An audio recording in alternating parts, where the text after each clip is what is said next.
How do you know that you're on a twin flame journey? Hello and welcome to this video. I feel like I haven't done one in ages, but today I'm going to address this topic because it comes up now and again with clients of mine, with comments. And as you all know, I've been doing this channel for a while. I've been coaching, teaching people for a while, and I myself am on a journey, and I keep on evolving and growing and taking in new content and educating myself, healing, broadening my awareness. So I feel it's the moment to address this topic. And yeah, how do you know if you're on a twin flame journey? How can you know? What is it about? What is it not about? And again, this will be quite a free speaking video. I tend to prefer those lately, where I just go with the flow. Some would say I channel, so whatever you want to call it. I'm going to channel my own heart. I'm going to speak whatever I have in my heart.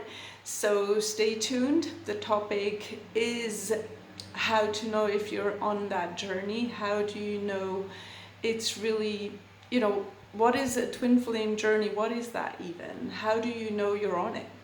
So to me, what it means by now is it's about awakening. It's an awakening happening, right?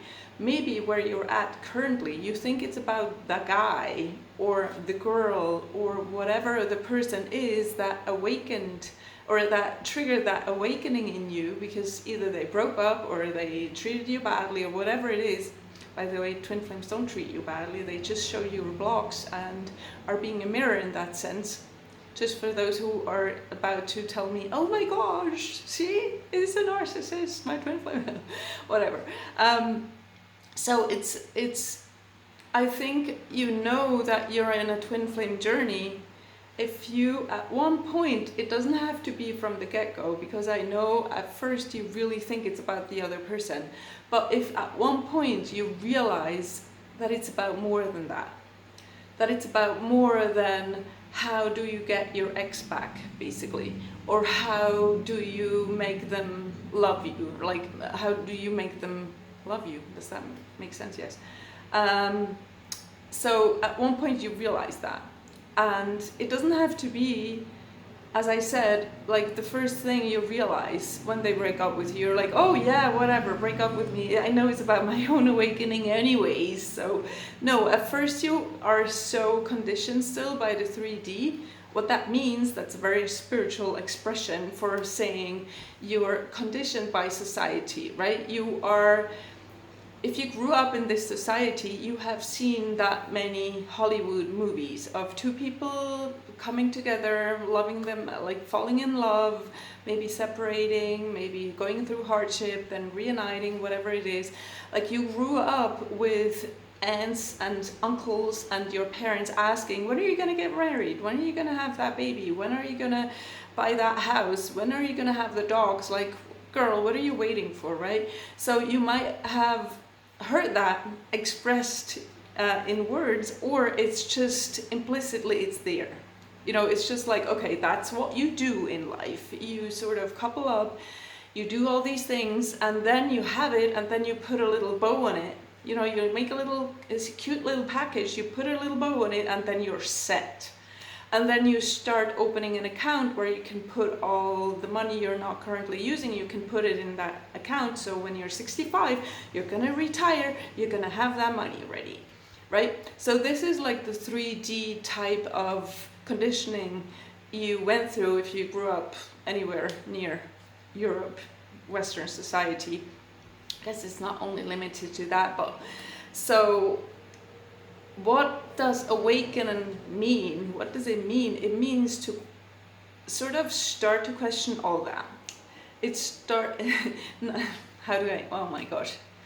How do I explain that?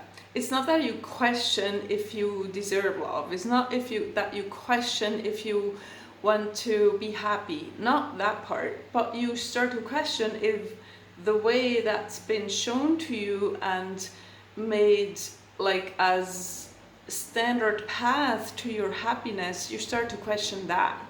You know, is it really about getting these outside things outside of you in order to then be happy? Because so many people, and I end up working with them, do that path, right? They take that path and they do the little package and they put the little bow on. And then they're like, oh my gosh, I feel so empty. Oh my gosh, I feel like so not like myself. Maybe they're not even aware of that. But when then they meet their twin flame, for example, because meeting your twin flame is one way of you starting an awakening journey, starting what we call a twin flame journey, starting to question what you were told that you are not, what you're supposed to want, what you're supposed not to want. The twin flame coming into your life triggers these things on a very practical level, right? So now we're speaking very practical 3D stuff. When I say 3D, I know most of you get me, but maybe there's new people, you know, who haven't like heard the spiritual talk.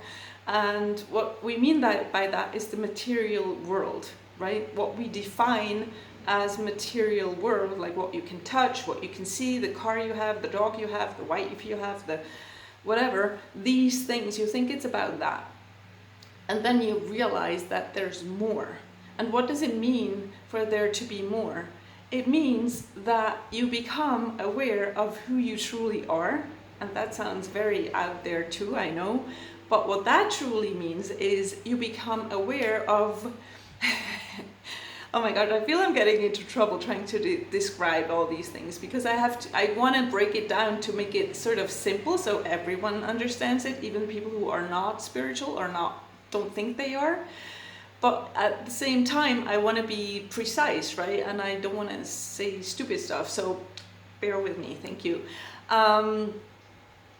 So it means that you start to realize that there's more. First of all, that there's more to yourself than you thought.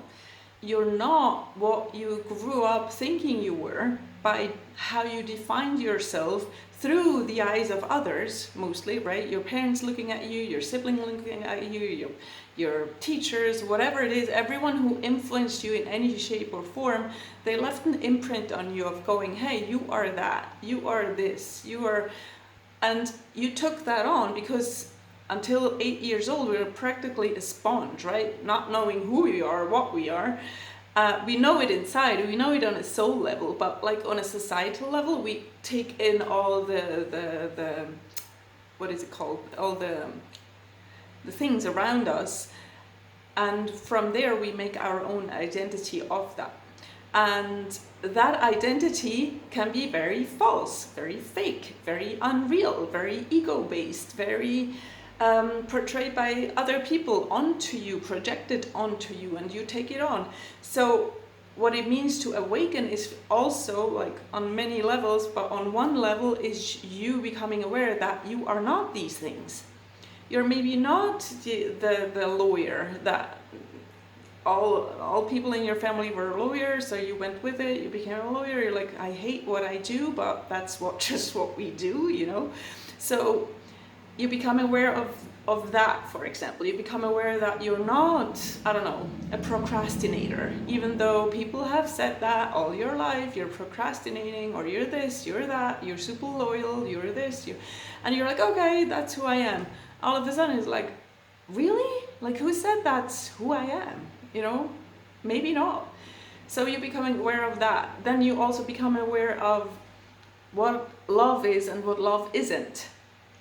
You become aware. I'm not going to go deep into every point I'm mentioning because it will be a super long video. So I don't want to make super long videos. I have a tendency to. So you become aware of love, what love isn't, what love is, what to be in love truly means, what to be loved truly means. We have no idea about that until we realize it through, for example, a twin flame experience. As I said, it doesn't have to be the only way, but it's one of many ways. Then what else do we become aware of? That maybe, as I said, you're unhappy with your life, with yourself, So what it means to be on a twin flame journey means that you get that level of awareness that it's about that. It's about those things. It's about you freeing yourself from all these things that feel really bad to you in truth. Maybe they don't because you are numbing out, because you got so used to them being there and you thinking of yourself in a certain way. You're just so used to it. You don't know any better. So you just go with it. But then becoming aware, that's what it means, right? Awakening, becoming aware that that's not who you are. Then you start to realize that you were actually unhappy with that, for example. And on a different level, what it means to be on a twin flame journey, what it means to be awakening also means that you become aware of who you truly are in a spiritual sense, right? That you're not this body, that you're not powerless, that you're not a victim, that you're not thrown around in life and thrown around in your biography without you being able to do anything at all. You become aware of your creative power, of you were made in the image of God, right? God made you in the image of himself, which means as a creator. So you become aware of your creational power, that you create your life. And many of you know that I'm diving deep into the law of assumption lately. I've been with the law of attraction for 20 years or whatever, but now the big thing everyone talks about, it feels, is the law of assumption. So I'm really diving deep. And yeah, I'm combining it with the twin flame approach in the sense of, as I said, right, you're on that awakening journey that your twin flame sends you on to, sort of, and then part of it is you realizing how powerful you are, well, that you have the universe within and that you create whatever you want to create. And people ask me, oh, can we apply the law of assumption to the twin flame situation? And I'm gonna do another video about that because I can't go into it right here. I'm still figuring part of it out. Of course, it is part of the creational process is your union, but it's like on a much bigger scale than sort of things you manifest, like a parking spot. I know in truth there are only, like, it's one size only. There's only manifestation, sort of, there's only realities you align with or not.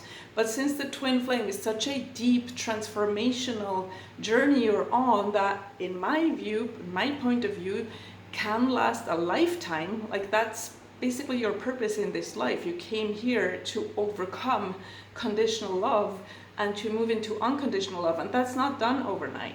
So yes, it's a manifestation process. It's an assumption you can move into, that you're meant to be, that you love each other, but it's not an overnight thing. So be careful in the sense of, you're gonna go in, you're gonna do your affirmations, and you're gonna be, oh, tomorrow he's gonna be here. That's not gonna work, because it does take the inner transformation that is needed for you to unite. I stand by that. Even though love assumption people is, oh my gosh, that's so limiting. Okay, I'm gonna leave it at here. I hope I helped you in some shape or form. Reach out if you want to work with me, and much love to you. Bye, guys.